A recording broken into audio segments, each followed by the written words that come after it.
Ako'y isang Pinoy sa puso't diwa, Pinoy na isinilang sa ating bansa.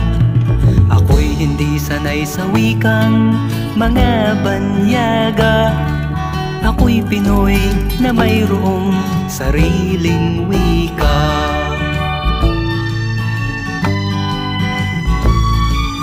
Wikang pambansa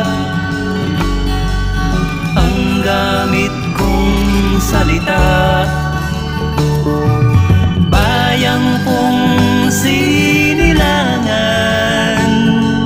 hangad kong lagi ang kalayaan.